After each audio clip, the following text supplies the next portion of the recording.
Sup brother, it's your big brother Duty, and I'm here today to talk to you about the 5 things I learned from building my first ever PC. Let's get started.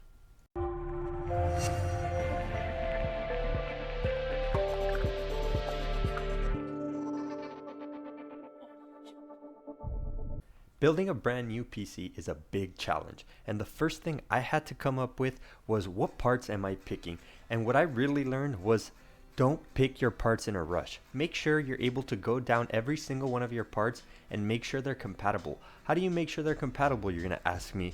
Well, there's one super easy way to make sure that all your parts are compatible. It's called PC Parts Picker. This website I'm showing you right here, right now, is the best website I know of and I've used so many times to build PCs because I've been trying to build a PC forever and I always use it to find the compatible ones. And then my biggest mistake was when I was looking for a motherboard, I decided not to use PC Parts Picker and just be like, yeah, I'm smart enough to know exactly what I'm looking for. And I ended up with a motherboard that was an ATX motherboard, and I had a Micro-Atx case, so I had to go back and fix that and buy an ATX case because I was really happy with the motherboard. It was a brand new motherboard that had just came out, the B550, and so I was trying to find a B550M, couldn't find one, and I ended up just buying a B550 Pro Aorus Pro from Gigabyte.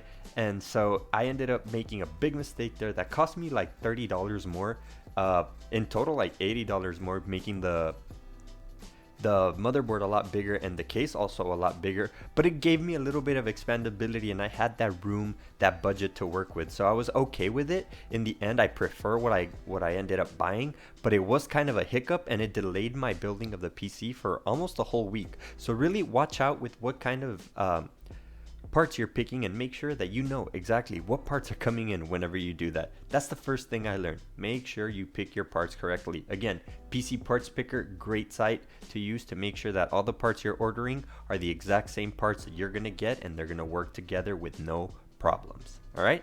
Second thing I learned was that cable management is very hard. Not because the actual cables are too long or because it's hard to figure out where they go, but it takes a little bit of creativity in trying to figure out which holes you're going to put them in through your motherboard, where it's going to fit better, if it's going to reach across and be able to connect to the correct spot. So what I did is I made sure I watched a bunch of videos of people using my case. I'm currently with the Cooler Master Q500L. I saw a bunch of people and saw how they did it, how they arranged their cables with both Micro-Atx cases and ATX cases. I mean motherboards, Micro-Atx motherboards, ATX motherboards, and figured out how they were arranging them until I figured out which way I liked the most and kind of started moving it around so that it still looked pretty clean once the whole build was done, but that I still had enough room to connect everything where I needed to go. Cable management, big thing I learned from this.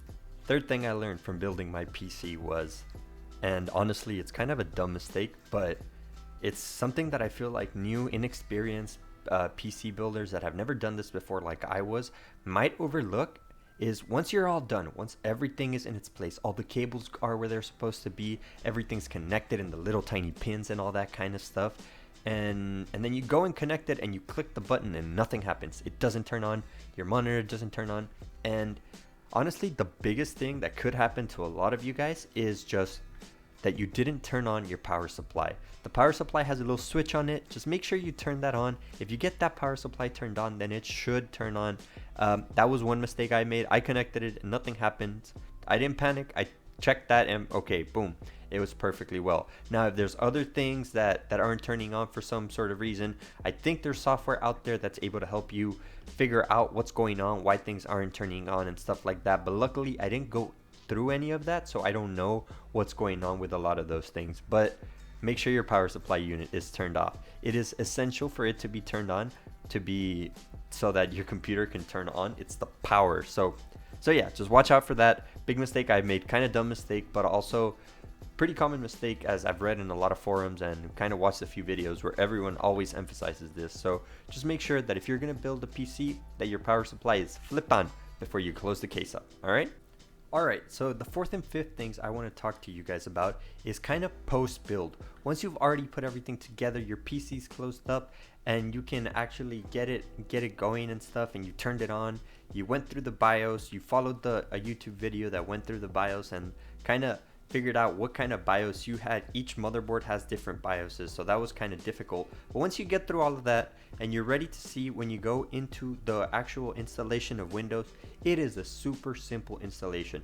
You download it onto your USB drive, and then you connect it onto your PC, boot it up from the USB drive. Super simple. It starts booting and it goes on, and by the time you're done, you just wait a little bit, kind of go out, take a shower, eat something, take a walk, come back in like 15-30 minutes depending on your internet speeds and stuff like that, and you'll just see the big hello that Windows normally has once you install it whenever you have a brand new computer, even if it's a laptop or something like that. So installing Windows is super easy, but on the other hand, downloading all the drivers for your motherboard and for your graphics card can be a little bit more complicated.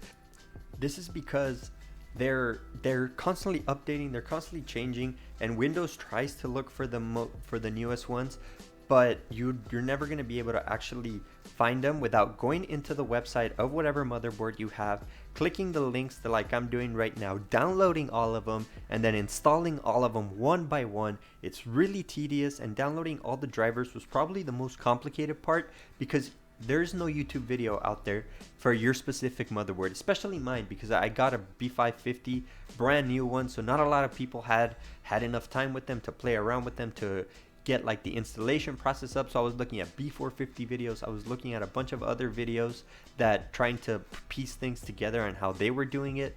But I mean, it's not super difficult, but it is difficult in the fact that it's tedious. It's kind of boring. You have to click all of them one by one, make sure they're all downloaded onto your motherboard so that you can have the latest greatest performance and no glitches, nothing like that is happening. So what I did, I just went to the Gigabyte Aorus Pro B550, I downloaded all of them one by one like you're seeing right now, and then I went to my graphics card page, which is an EVGA 1660 Ti Black, and then I downloaded all of those and kind of went down on like that. And so it's not hard, but it's kind of annoying. It's not like the Windows one. The Windows one, you plug it, you leave, and you come back, and Windows is pretty much done. You download it from one computer, you connect it to your new one, you boot it up from there, it's over. This one's a little bit more complicated. Well, there it is, guys. That was the 5 things that I think you should be aware of before making your first ever PC. Make sure you pick your parts correctly. Cable management needs a little creativity. The PSU must be on the on position.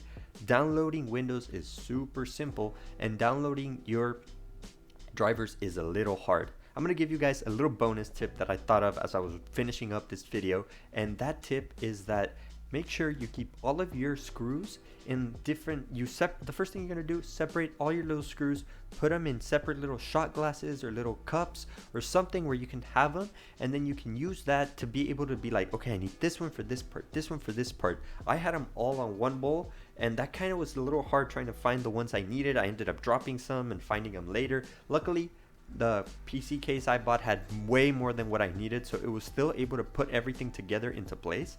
But the 6th tip and the bonus tip is get little shot glasses, put all your screws in there, and you should be perfectly fine. Alright guys, well I hope you enjoyed this video. It's just kind of my experiences and the kind of things I saw when I built my very first PC. I know my brother's got a real cool video, Warzone, for you guys coming up here on Friday that'll talk about, but it won't talk about much, but it's mostly me and him playing my first ever Warzone few games and kind of how things went, and it was pretty fun. I'm sure there's some cool gameplay that on his end, because mine was pretty bad. I didn't do much, but it was fun nonetheless, and I'm happy to be able to play all these new games and start streaming here pretty soon. And so be on the watch out for that. Follow me on Twitter to get any alerts for whenever I'm doing any streams and stuff like that. Finally, just leave a comment down below of what you think of my build. The build is down in the description if you guys want to see it, but it's a great PC, and if you guys have any other tips for anyone out there, put it down in the description when you were building your first PC. I hope you guys enjoyed. I'll see you guys soon. Goodbye. Later, brother.